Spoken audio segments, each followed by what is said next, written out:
Hey, English learners. Welcome back to the English Conversation Studio, your English podcast for real conversation practice and easy English in daily life. I'm Mia. And I'm Finn. We're really happy you're here with us today. Mia, let me ask you a question to start things off. Have you ever looked at a dusty guitar in the corner of your room or maybe an app on your phone that you haven't opened in 6 months and felt a little bit guilty? Oh, Finn, you're calling me out already. Yes, absolutely. For me, it was a yoga mat.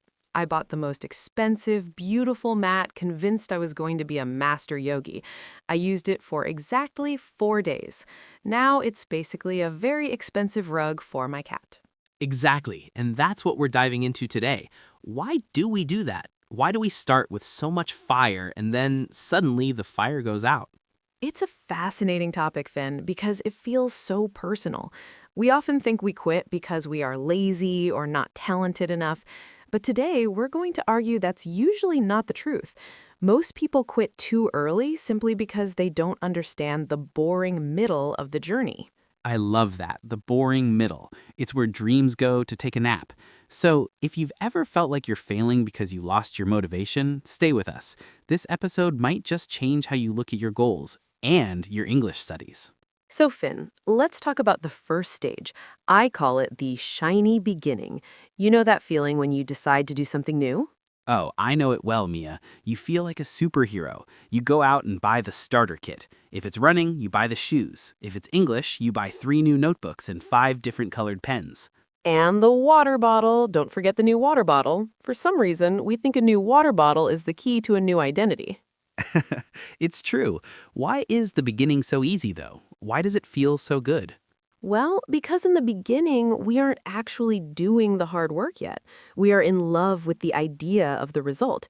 In our heads, we are already fluent in English, giving a speech at a conference.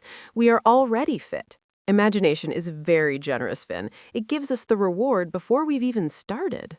That's a great way to put it. Our future self is always perfect. My future Finn plays the piano beautifully and speaks 5 languages, but present Finn is currently struggling to remember where he put his car keys. Exactly. And that beginning energy leaves a huge impression on us. We feel so sincere. We really mean it when we say, "This time I'm going to study every single day." But then reality hits, usually around Wednesday of the second week. Right. And that's when we move into the most dangerous territory. So the shiny feeling is gone. The new pens are just pens. The water bottle is just a bottle. Now it's just you and the work. This is what you called the boring middle, right, Mia? Yes, Finn. And this stage is quiet. It's repetitive. It's the stage where you've learned the basics, but you aren't great yet. It's like being in the middle of the ocean. You can't see the shore you left, and you can't see the island you're going to. It just feels like nothing is happening.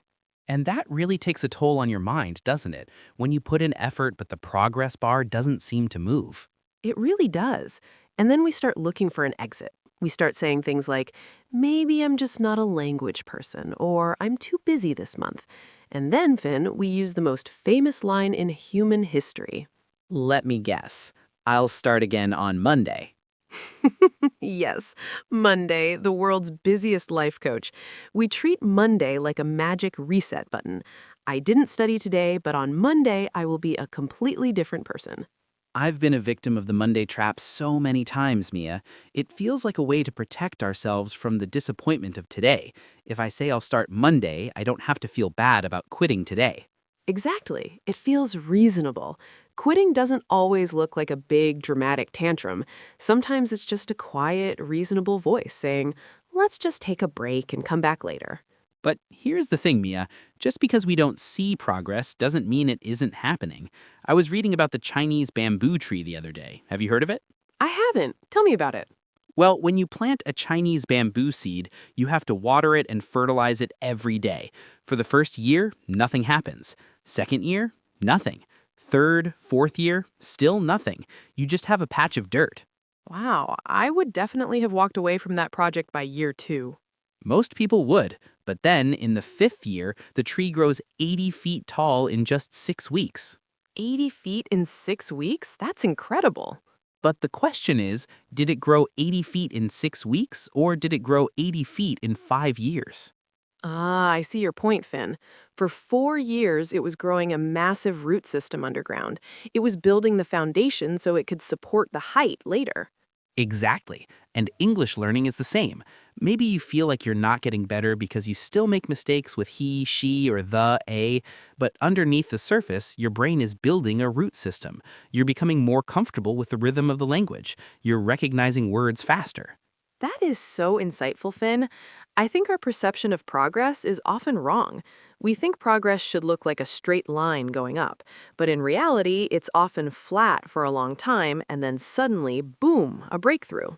Right, but most people quit during the flat part because they think the dirt is empty. You know, Finn, another reason we quit is that we confuse discomfort with failure. Oh, explain that. I think I know what you mean, but give me an example. Okay, imagine you go to an English speaking meetup. You're trying to talk, but you're sweating, your heart is racing, and you can't find the right words. It feels terrible. In that moment, your brain says, "This is a sign. I'm bad at this. I should go home and never come back." Oh, I felt that. It feels like a sign from the universe that you're not meant to do this. But it's not a sign of failure, Finn. It's a sign of stretching. It's like going to the gym. If your muscles don't hurt, you're not getting stronger. That awkward feeling in a conversation is actually your brain growing new connections. So, discomfort is actually the feeling of progress? Exactly. If you're comfortable, you're not learning. You have to be on the verge of a mistake to actually move forward. I love that. On the verge of a mistake.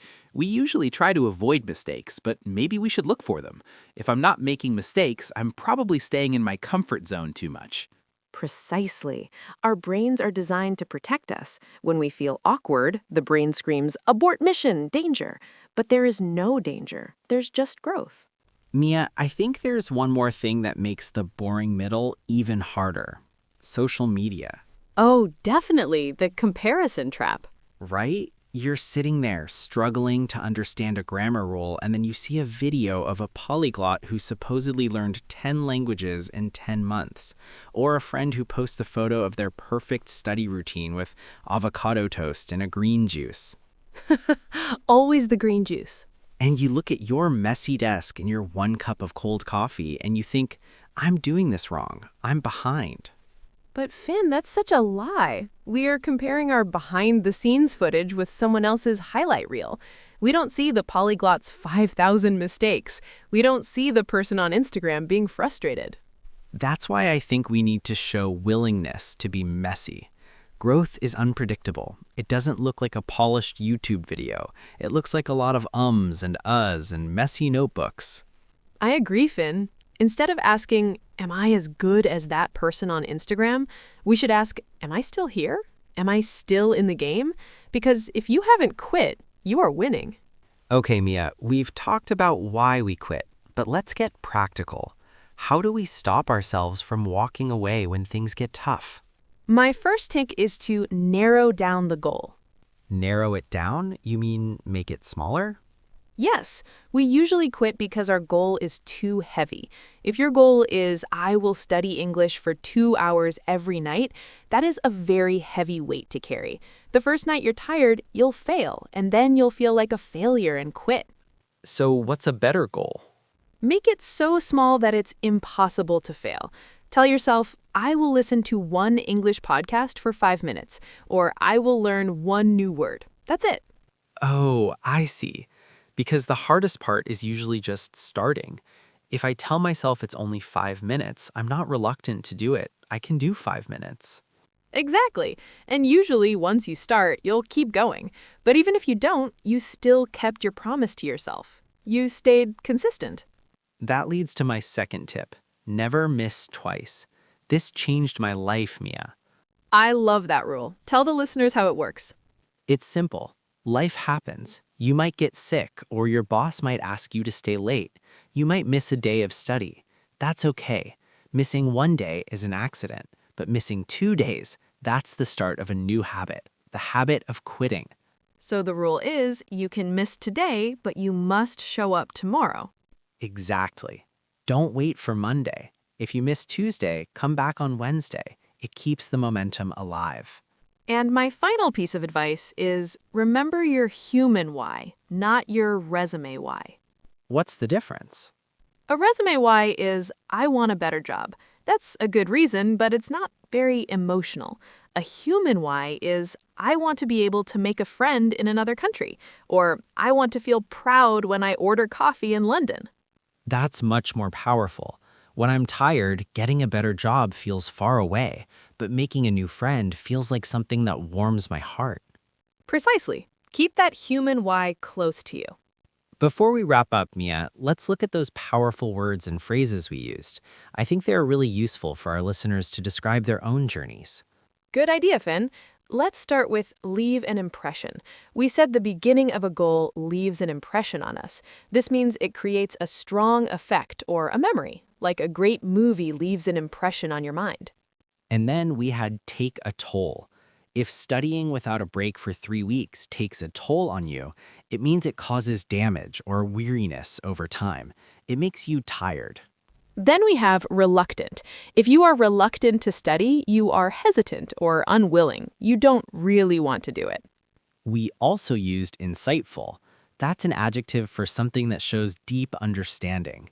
Mia, your point about discomfort was very insightful. Thanks, Finn.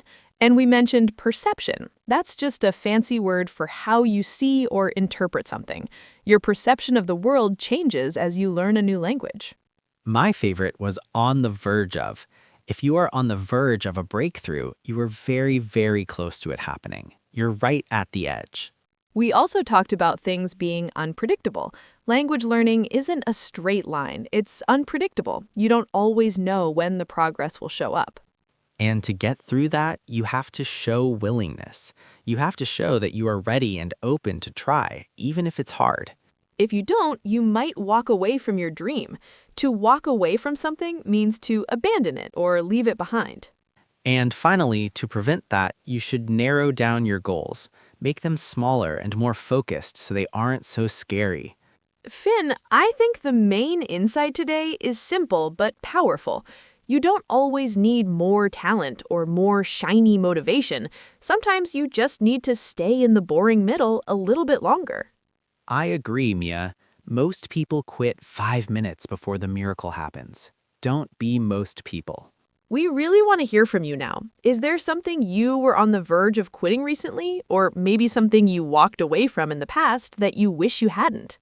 Let us know in the comments. We love reading your stories. It helps us feel like a real community here at English Conversation Studio. And if this episode left an impression on you, please give it a like and subscribe. It really helps the channel grow. Thanks for spending this time with us. Keep showing up, keep being messy, and remember, if you're still here, you're doing great. Take care of yourselves, and we'll see you in the next episode. Bye-bye. Bye.